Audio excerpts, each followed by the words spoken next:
জীবনে 5টি জিনিস খুঁজে পাওয়া সবচেয়ে কঠিন। নাম্বার 1, নিষ্পাপ মন। নাম্বার 2, বিশ্বাসী মানুষ।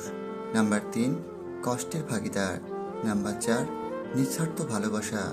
নাম্বার 5, নিজের মনের মতো জীবনসঙ্গী। পৃথিবীর সবচেয়ে সুখী মানুষ হলো পাগল। না আছে সুখ, না আছে দুঃখ, না আছে কোনো হিংসা, না আছে কোনো শত্রুতা।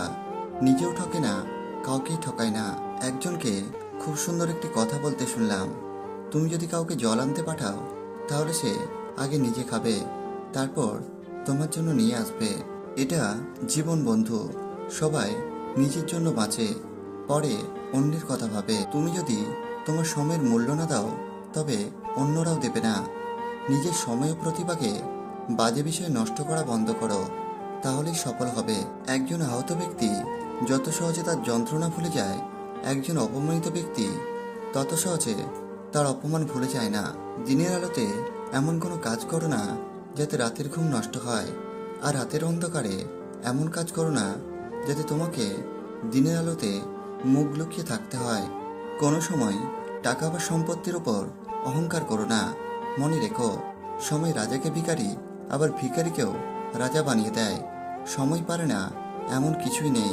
মন আর মেজাজ সবসময় ঠান্ডা রাখবে। মনে রাখবে, লোহা ঠান্ডা অবস্থাতেই মজবুত থাকে, গরম থাকাকালীন তাকে যে কেউ যে কোনো রূপ দিতে পারে। জীবন সহজ না, জীবনকে সহজ বানিয়ে দিতে হয়। কখনো প্রার্থনা করে, কখনো ক্ষমা করে, আবার কখনো এড়িয়ে চলে।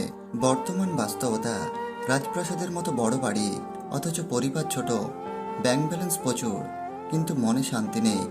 ঝুড়ি ভরা ডিগ্রি অথচ সাধারণ জ্ঞানের অভাব। হাতে দামি ঘড়ি, সময়ের বড্ড অভাব। প্রচুর ফেসবুক বন্ধু কিন্তু বিপদে খোঁজ নেওয়ার কেউ নেই। যখন কোনো ব্যক্তির কাছে মান, যশ, অর্থ এই 3টি জিনিস থাকে, তখন সে মানুষকে মানুষ বলে গ্রাহ্য করে না। তখন সে ভুলে যায় যে তার থেকেও শক্তিশালী কেউ আছে পৃথিবীতে, আর সেটা হলো সময়। জীবনের জন্য 6টি গুরুত্বপূর্ণ কথা। নাম্বার 1, যখন তুমি একা থাকো নিজের মনকে নিয়ন্ত্রণ করো। নাম্বার 2, যখন তুমি বন্ধুদের সঙ্গে থাকো নিজের জীবকে নিয়ন্ত্রণ করো। নাম্বার 3, যখন তোমার অনেক রাগ হবে উত্তেজনা নিয়ন্ত্রণ করো।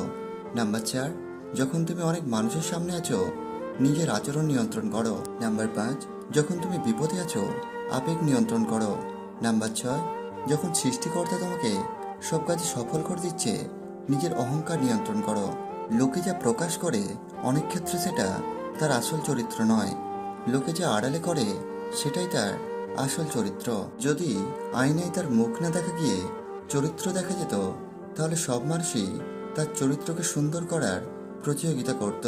যদি মানুষ তোমায় শুধুমাত্র তার প্রয়োজনে মনে রাখে, এর জন্য মন খারাপ করো না, বরং নিজেকে মহান ভাবো। কারণ তুমি মোমবাতির মতো, যখন মানুষের মন অন্ধকারে ভরে যায় তখনই তোমায় দরকার হয়। সময় কখন বদলে যাবে কেউ বলতে পারে না। কয়লাও সময়ের সাথে বদলে গিয়ে শিলায় পরিণত হয়। তাই জীবনে কখনো কারো উপহাস করা উচিত নয়। কখনো কাউকে অযোগ্য বলে অবহেলা করো না, কারণ ভেবে দেখো তুমিও কারো না কারো কাছে অযোগ্য। মনে রেখো, কেউ কারো যোগ্য নয়, যোগ্য করে নিতে হয়। প্রত্যেকের জীবন আলাদা, প্রত্যেকের লড়াই আলাদা, তাই সবার কাছেই একই মানসিকতা আশা করাটাই ভুল। যদি তুমি একজনকে মাছ ধরে এনে দাও তাহলে তার একদিনের খাবার জুটবে, কিন্তু তুমি যদি তাকে মাছ ধরাটাই শিখিয়ে দাও তাহলে তার সারা জীবনের খাবার ব্যবস্থা হয়ে যাবে। প্রতিটি মানুষ নিজের উপকারের কথা মনে রাখে, কাকে কখন কিভাবে উপকার করেছে, কিন্তু মানুষ এটা মনে রাখে না যে সেও কখনো কারো দ্বারা উপকৃত হয়েছিল। কাউকে বিশ্বাস করার আগে একটু ভেবে করবেন, কারণ কখনো কখনো নিজের দাঁতটাও নিজের জিভকে কামড় দেয়। স্ত্রীর শরীরে এই 3টি লক্ষণ দেখলেই বুঝবেন আপনি ভাগ্যবান। নাম্বার 1, যে স্ত্রী রূপচর্চার প্রতি এত আগ্রহ নেই। নাম্বার 2, যে স্ত্রী ঘরের কথা বাইরে বলে না। নাম্বার 3, যে স্ত্রী সীমিত ব্যয় করে। স্ত্রীকে কটু কথা বললে স্বামীর হৃদয় ও মন ছোট হয়ে যায়। স্ত্রীকে বা তার স্বামীকে কটু কথা বললে তার বিপরীত মানুষের আয়ু ক্ষয় হয়। যাকে কটু কথা বলছেন সে মানসিক অবসাদে ভুগতে থাকে।